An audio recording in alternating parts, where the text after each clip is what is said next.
Hi hello ಸ್ನೇಹಿತರೆ, welcome back to Shubha channel. ಮಾರ್ಗಶಿರ ಮಾಸದಲ್ಲಿ ಬಂದಿರುವಂತಹ ಈ ಹೊಸ್ತಿಲ ಹುಣ್ಣಿಮೆ ಎಷ್ಟು ಗಂಟೆಗೆ ಪ್ರಾರಂಭ ಆಗುತ್ತೆ, ಹಾಗೇನೆ ಎಷ್ಟು ಗಂಟೆಗೆ ಮುಕ್ತಾಯ ಆಗುತ್ತೆ, ಹೊಸ್ತಿಲಿನ ಪೂಜೆ ಯಾವ ಸಮಯದಲ್ಲಿ ಮಾಡಬೇಕು, ಹಾಗೇನೆ ಹೊಸ್ತಿಲ ಮೇಲೆ ಎಷ್ಟು ನಾವು ರಂಗೋಲಿಯನ್ನು ಹಾಕ್ಬೇಕಂದ್ರೆ ಎಷ್ಟು ಲೈನನ್ನು ಹಾಕಬೇಕು, ಹಾಗೇನೆ ಹೊಸ್ತಿಲ ಅಕ್ಕಪಕ್ಕ ಯಾವ ಹೆಸರನ್ನು ನಾವು ಬರಿಬೇಕು ಅಂತಲೂ ಈ ವಿಡಿಯೋದಲ್ಲಿ ತಿಳಿಸ್ಕೊಡ್ತಾ ಇದ್ದೀನಿ. ಈ ರೀತಿ ಬರೆಯೋದ್ರಿಂದ ನಮ್ಮ ಮನೆಯ ಕಷ್ಟಗಳೆಲ್ಲ ತೀರಿ ಮಹಾಲಕ್ಷ್ಮಿ ಮನೆಯಲ್ಲಿ ನೆಲೆಸ್ತಾಳೆ ಅಂತಲೇ ಹೇಳ್ಬೋದು. ಹಾಗಾಗಿ ನಾವು ಪೂಜಾ ಸಮಯ ಹಾಕ್ಬೋದು, ಹಾಗೆಯೇ ಚಂದ್ರೋದಯ ಯಾವ ಸಮಯದಲ್ಲಿ ಆಗುತ್ತೆ ಮತ್ತು ಯಾವ ನಿಯಮಗಳನ್ನು ನಾವು ಅನುಸರಿಸಬೇಕು ಅಂತ ಕೂಡ ಈ ವಿಡಿಯೋದಲ್ಲಿ ತಿಳಿಸ್ಕೊಡ್ತಾ ಇದ್ದೀನಿ. ಪ್ರತಿ ತಿಂಗಳು ನಮಗೆ ಹುಣ್ಣಿಮೆ ಬರುತ್ತೆ, ಆದರೆ ಮಾರ್ಗಶಿರ ಮಾಸದಲ್ಲಿ ಬರುವಂಥ ಈ ಹುಣ್ಣಿಮೆ ವಿಶೇಷವಾದ ಮಹತ್ವ ಕೂಡ ಹೊಂದಿದೆ. ಸಾರಿ ಬಂದಿರುವಂಥ ಈ ಹುಣ್ಣಿಮೆ ಸರ್ವಾರ್ಥ ಸಿದ್ಧಿ ಯೋಗದಲ್ಲಿ ಬಂದಿದೆ.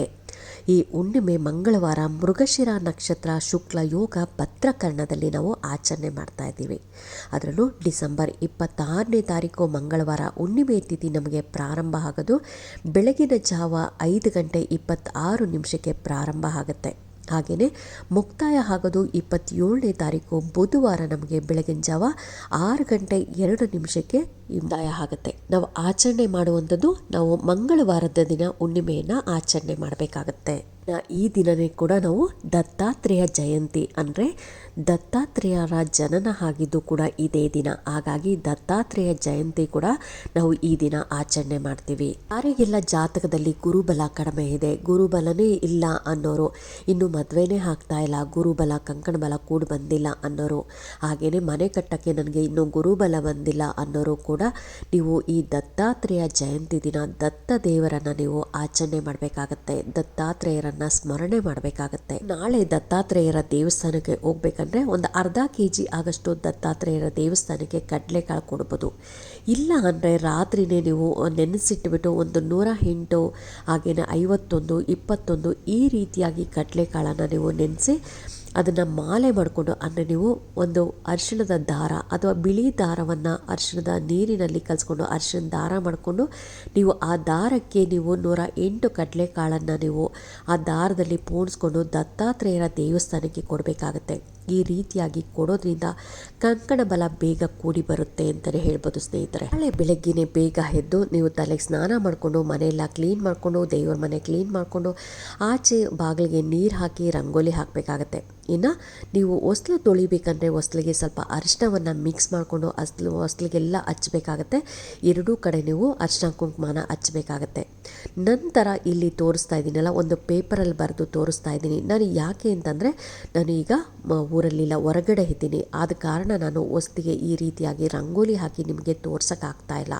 ಆದ ಕಾರಣ ನಾನು ಒಂದು ಪೇಪರಲ್ಲಿ ಬರೆದು ನಿಮಗೆ ತೋರಿಸಿದ್ದೀನಿ. ಇದೇ ರೀತಿಯಾಗಿ ನೀವು ನಾಳೆ ಹೊಸ್ಲಿನ ಮೇಲೆ 24 ಲೈನ್ಸನ್ನು ಹಾಕ್ಕೊಬೇಕಾಗತ್ತೆ. ರಂಗೋಲಿ ಪುಡಿಲಿ ಆದರೂ ಪರವಾಗಿಲ್ಲ, ಇಲ್ಲ ಅಂದರೆ ಅಕ್ಕಿ ಹಿಟ್ಟಲ್ಲಾದರೂ ಪರವಾಗಿಲ್ಲ, 24 ಲೈನ್ಸನ್ನು ಹಾಕ್ಕೊಬೇಕು.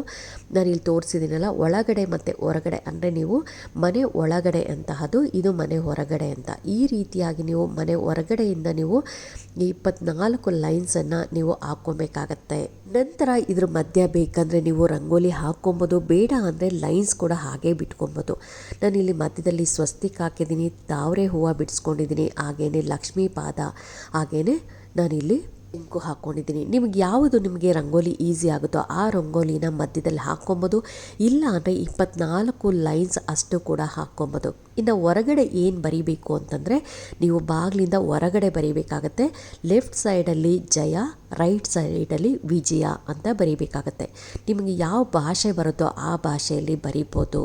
ಪ್ರತಿದಿನ ಬರೀಬೇಕಾ ಅಂದರೆ ಸ್ನೇಹಿತರೆ, ಪ್ರತಿದಿನ ಬರೆದ್ರೆ ಒಳ್ಳೆಯದು. ಅಕಸ್ಮಾತ್ ನಿಮಗೆ ಬರೆಯೋಕ್ಕಾಗಲಿಲ್ಲ ಅಂದರೆ ಮಂಗಳವಾರ ಶುಕ್ರವಾರ ಬರೀರಿ. ಅವಾಗಲೂ ಆಗಲಿಲ್ಲ ಅಂದರೆ ಅಮಾವಾಸ್ಯೆ ಹುಣ್ಣಿಮೆ ತಿಂಗಳಲ್ಲಿ 2 ದಿನ ಆದರೂ ಬರೀತಾ ಇರಬೇಕು.